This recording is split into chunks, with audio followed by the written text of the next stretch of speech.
तो बच्चों, आज हम फिर से आपका जो टॉपिक अधूरा चल रहा था कृषि और सिंचाई वाला, इसको हम आगे बढ़ते हैं।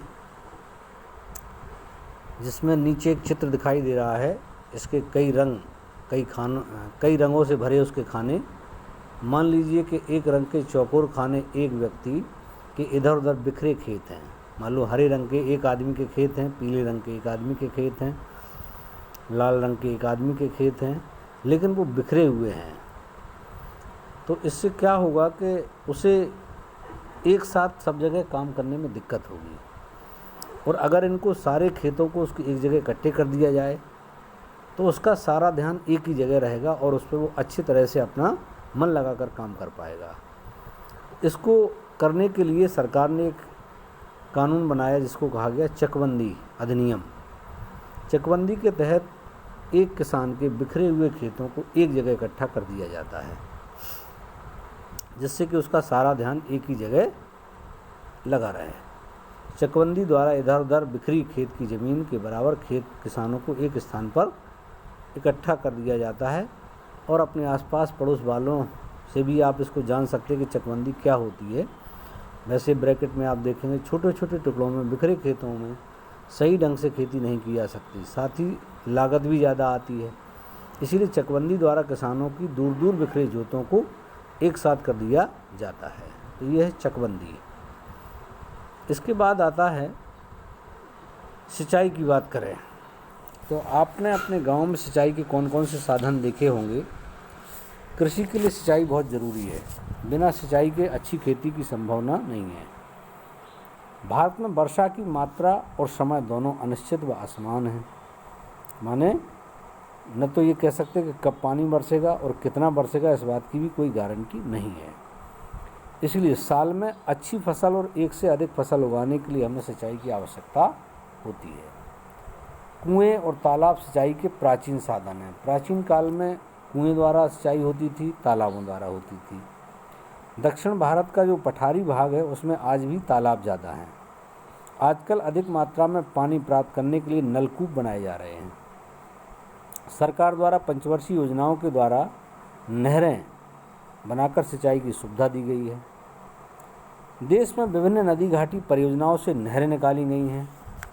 ठीक जैसे हमारे यहाँ आप देखेंगे माता टीला बांध बना करके नहरें निकाली गई है ना, और बेतवा नदी पर एक और पारीछा में बांध बना करके नहरें निकाली गई।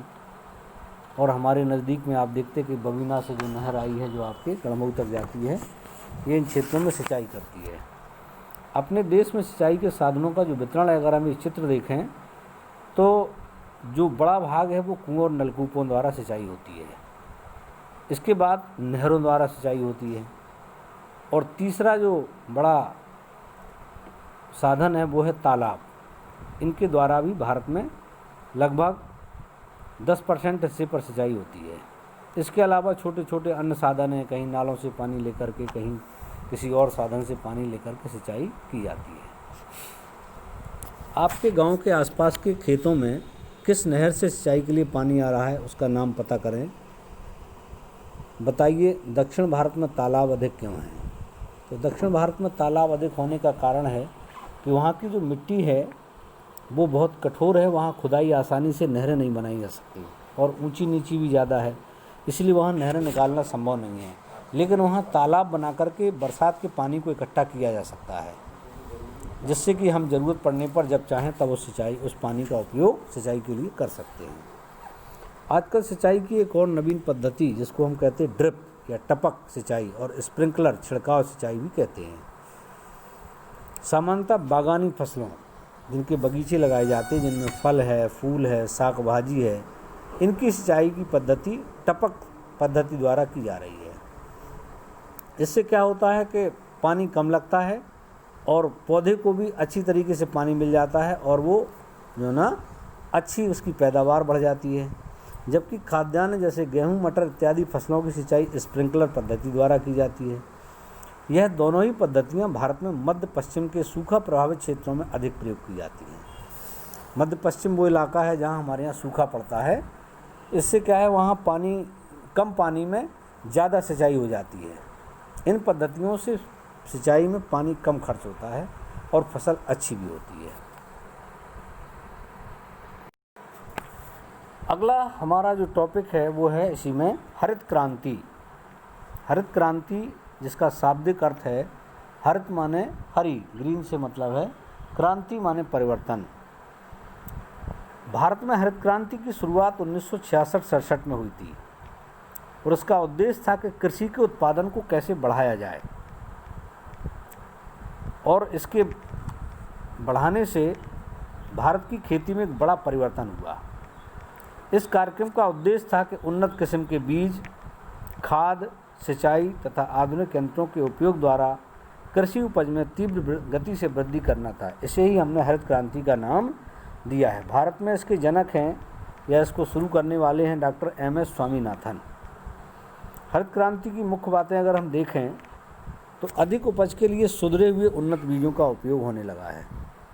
सुधरे हुए माने अच्छे बीज डाले जाएं तो अच्छी पैदावार देंगे। गेहूं की उन्नत किस्में जैसे सरवती, सुनारा, कल्याण, सोना, हीरा तथा धान की किस्में हैं जैसे IR, ताईचुंग, 65, जया, पद्मा, पंकज, जमुना, साबरमती किस्मों का विकास व उपयोग किया गया है। इसके साथ साथ रासायनिक खादें भी डाली जाती हैं जिनमें ammonium sulphate, urea, super phosphate, potassium sulphate, di ammonium phosphate तथा पोटेशियम नाइट्रेट का विकास व उपयोग भी किया जाता है इन फसलों में। इसके साथ जैविक खाद का भी उत्पादन बढ़ाना जरूरी है, जैसे कंपोस्ट की खाद, हरी खाद जिनमें सनई ढैंचा को सड़ाया जाता है, नीम की खली की खाद आदि। इसका तरीका है कि हम अपने जो जानवरों का गोबर है, घर का कूड़ा कचरा, घास फूस है, उस सबको एक गड्ढे में डाल दें तो साल भर बाद क्या होगा कि उसमें जो हमने गोबर डाला था उस गोबर से वो सड़ जाएंगे सारे घास फूस, पत्ती वगैरह, तो वो क्या है खाद का काम करेंगे। रासायनिक कीटनाशक दवाओं का प्रयोग करना भी हरित क्रांति का हिस्सा है कि हम अपनी फसलों को कीट पतंगों से बचाने के लिए रासायनिक कीटनाशक दवाएं डालें। इसके साथ एक कृषि यंत्र जैसे ट्रैक्टर, थ्रेसर, आजकल हार्वेस्टर भी चल रहे हैं, तो ये सब क्या है कि फसल को जल्दी से जल्दी जुताई, जल्दी बखराई, जल्दी बुआई, समय पर मड़ाई, ये सब होता है। तो क्या है किसान के घर में समय से फसल पहुंच जाती है। फसलों की सिंचाई के लिए नलकूपों की ज़रूरत है, नहरों की ज़रूरत है, तालाब आदि बनाने का कार्य भी किया गया है। इन सब के प्रयोग द्वारा उत्पादन बढ़ाने का प्रयास ही हरित क्रांति है। आज इतना ही, कल इसके प्रश्नोत्तर लिखाएंगे आपको।